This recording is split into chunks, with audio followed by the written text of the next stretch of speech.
So we're going to go ahead with carcinogenesis today, and we're going to have a look at different kinds of carcinogenesis. What is the rationale and molecular basis behind it? How does it occur? The entire thing, and we're going to look at it in a sense of pathology. So we're going to look at pathology of carcinogenesis. All right. So let's begin.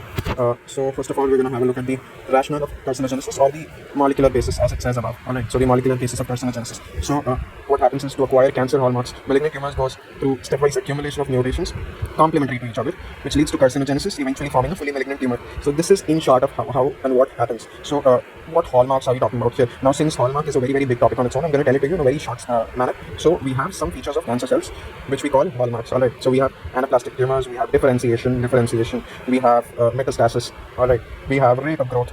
I'll write for you here. We have rate of growth. So we have different properties like these, which are the hallmarks of cancer. We call these properties hallmarks of cancers. Why? Because the existence of these properties in a tumor indicates that it has gone probably to the side of malignancy. So, for example, what is anaplasia? Anaplasia is the lack of differentiation. All right. Then we have differentiation. What does differentiation mean? Differentiation means similarity to the surrounding normal tissue. So we have normal tissue, we have neoplastic tissue. Neoplastic, nothing but cancer tissue. So the more differentiated the neoplastic tissue would be, increased differentiation will try to for you here. The more differentiated it will be, the closer it will be to the normal tissue. So that's what differentiation is. And then we have metastasis, which is for the, let me erase that off and make some space.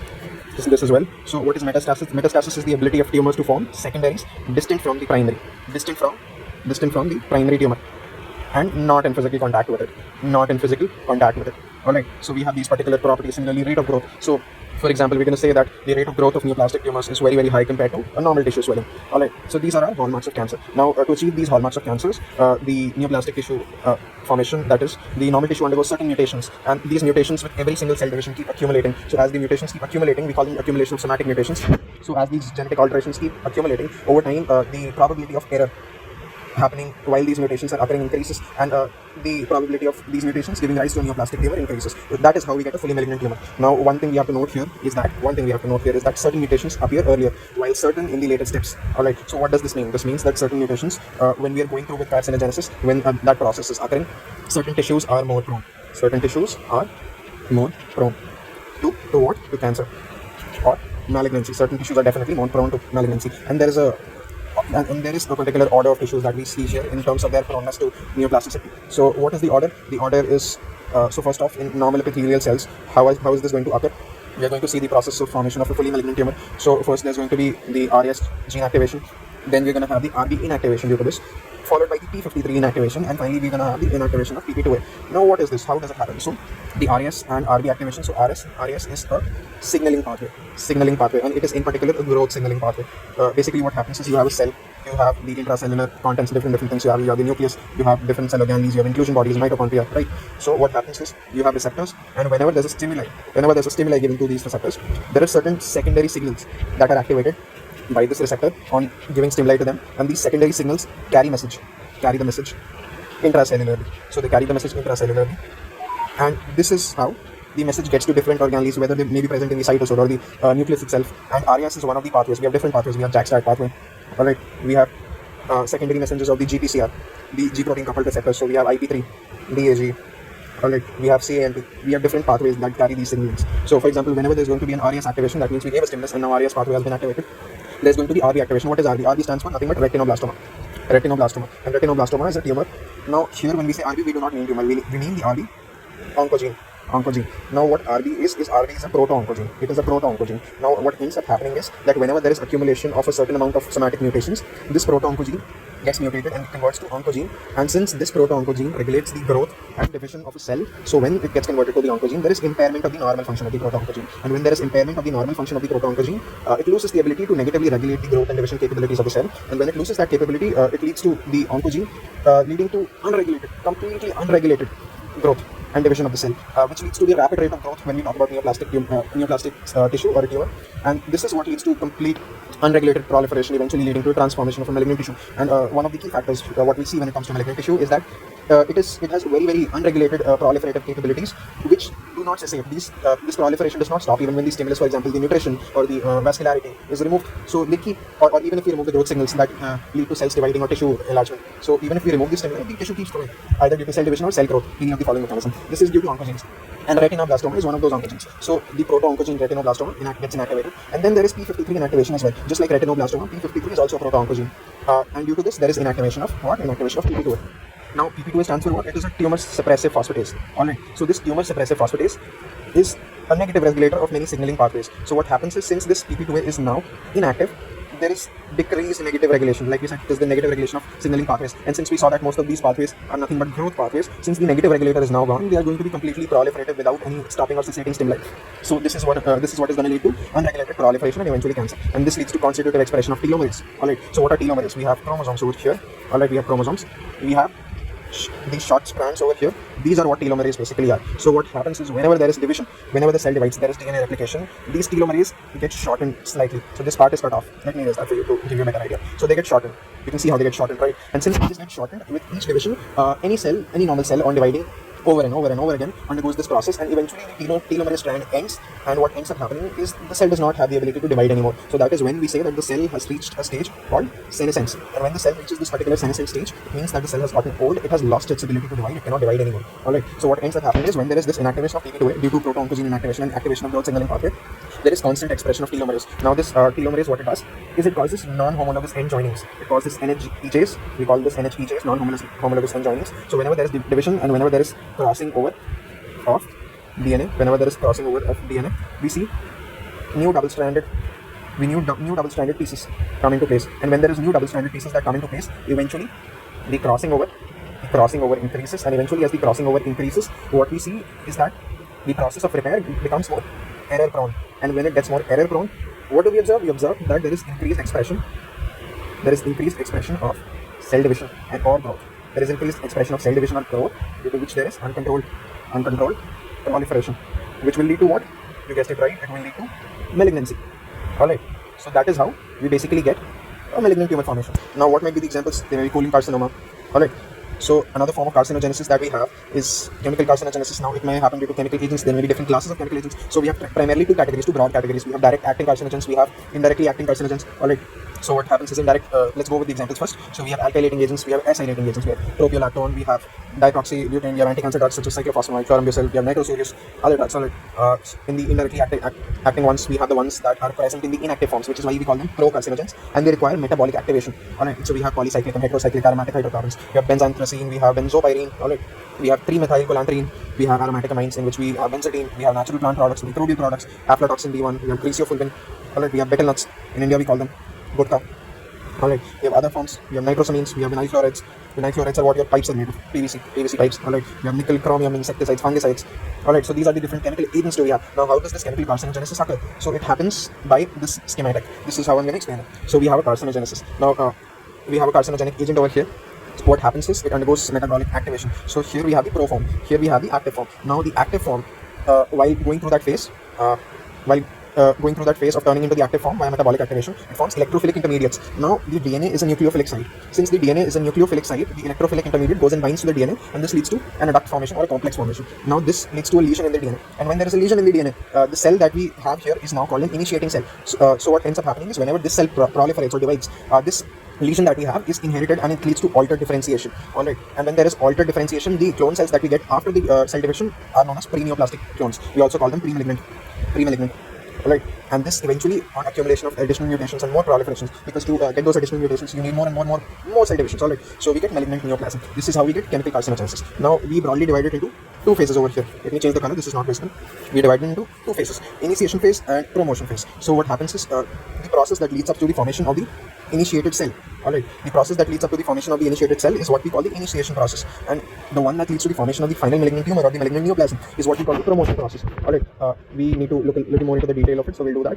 So we have initiation, and what is the definition of it? Exposure of cells to sufficient dose of carcinogenic agent. Alright, which leads to what? Permanent DNA damage or mutations. What are promoters? They are inducers or induction, and what do? They perform induction of tumors to arise from initiated cells, but they are not tumorgenic by themselves. So what does this mean? This means that to form a tumor, you first need initiation, and when there is initiated cell that is formed, on further proliferation, on further promotion, it forms malignant neoplasm. It is a promoted position. It is not a position that is directly from a normal cell, which is why they say that you cannot form a malignant neoplasm with just promoters. They are not tumorigenic by themselves.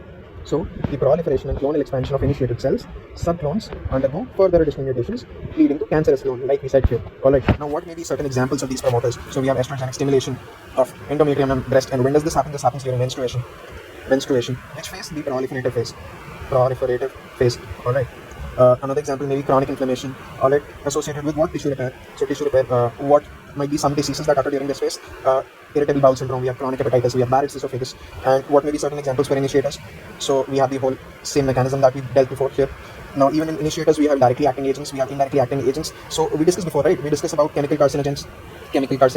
This is what initiators basically are. They are chemical carcinogens, or they are carcinogens in general, because they initiate the process of first mutation and reaching the initial cell stage, the initiated cell stage. And this is what carcinogens do as well. They induce a mutation, which eventually leads to the formation of a neoplastic tissue on lots and lots of divisions finally. So we can equate this here. Alright, so we have two broad classifications. We have directly acting, we have indirectly acting. These are available, indirectly acting are available in pro form, and on metabolic activation. Metabolic activation, they form the active form.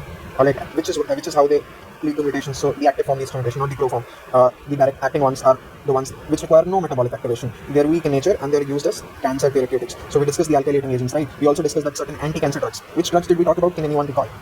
I'll give you half a second, or you can pause the video if you want. We talked about cyclophosphamide.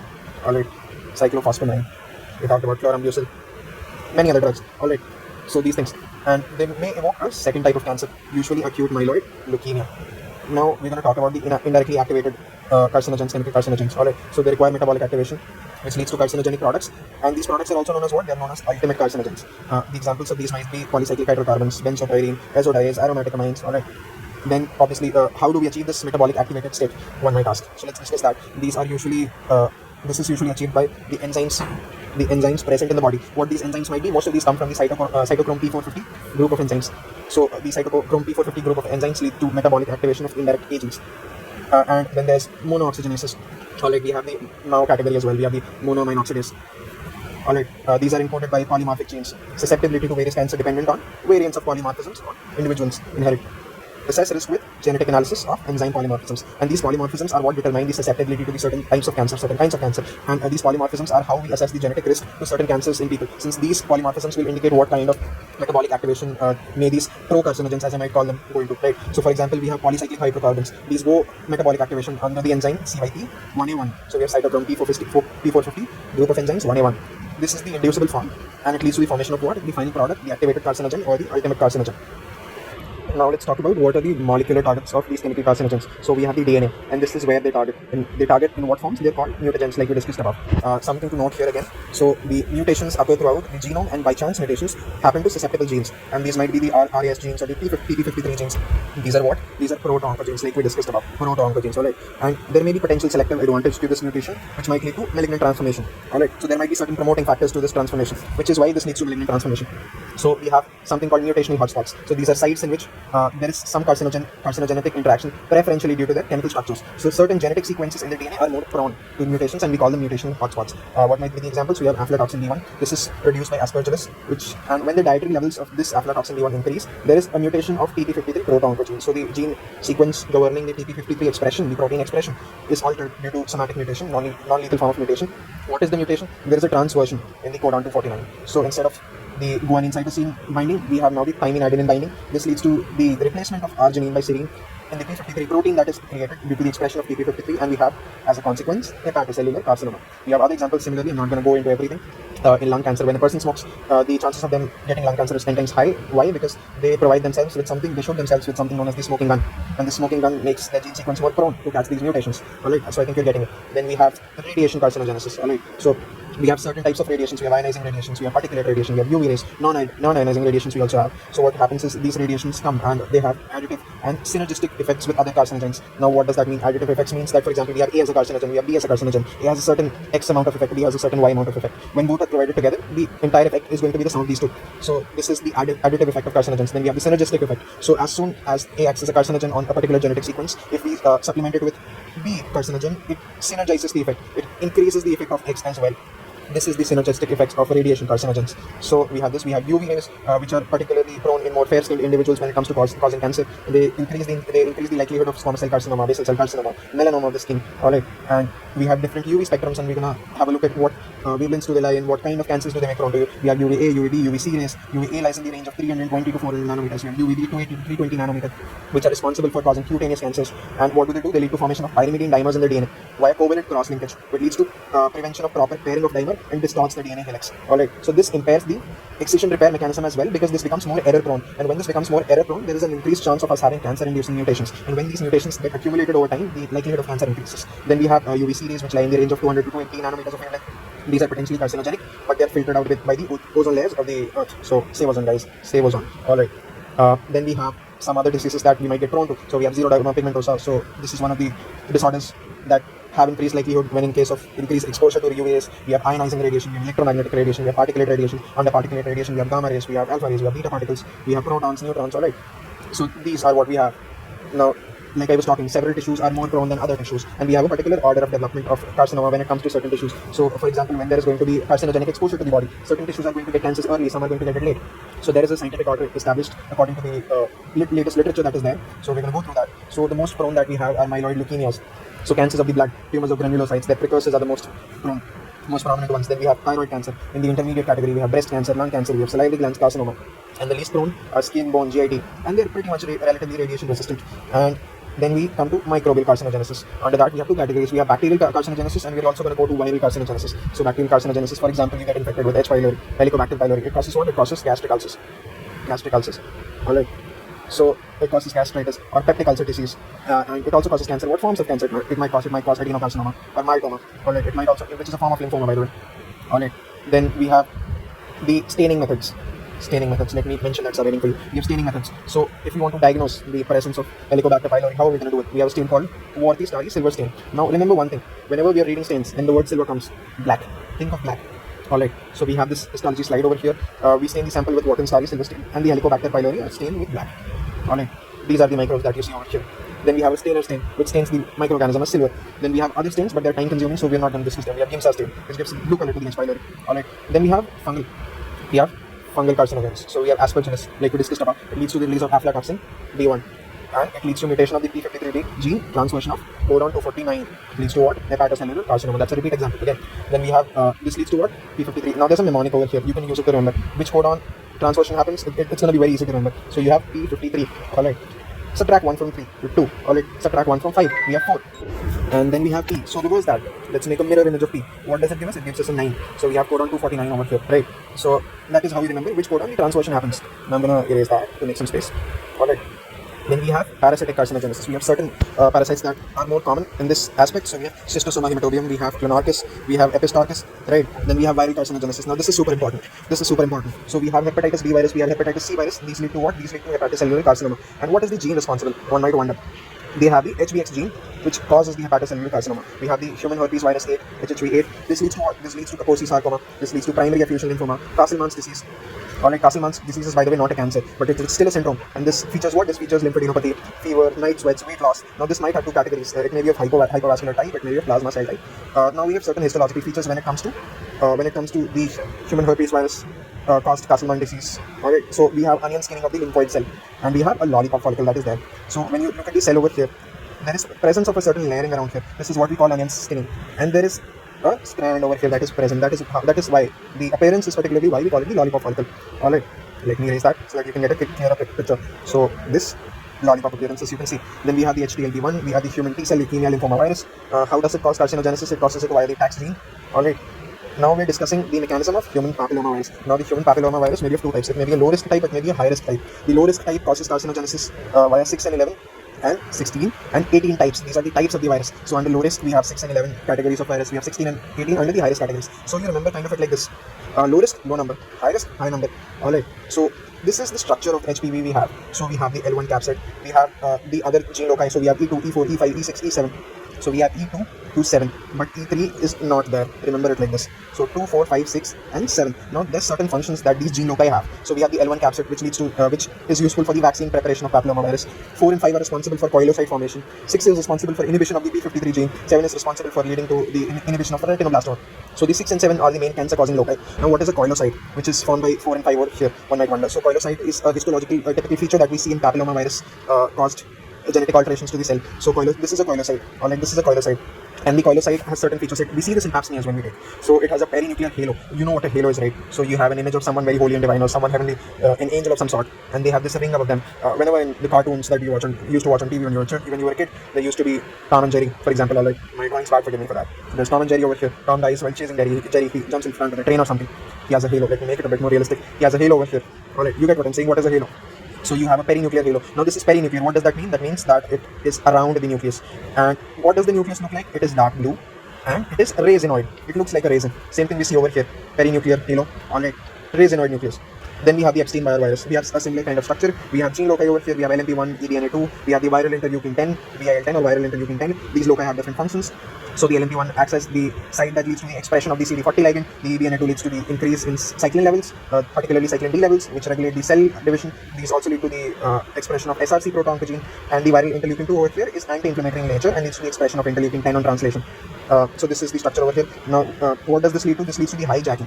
So the Epstein-Barr virus, which forms a B cell tumor, leads to the hijacking of B cells, and these B cells ask help from CD8 T cells. So they are very, very desperately in need of help, and this is what they ask from the CD8 T cells. And these T cells, so what ends up happening is there is a ballerina skirt appearance that we see from these hijacked T cells, and this is known as a Downy cell, and it has a cape-like appearance. This is the ballerina skirt appearance that we're talking about. Alright.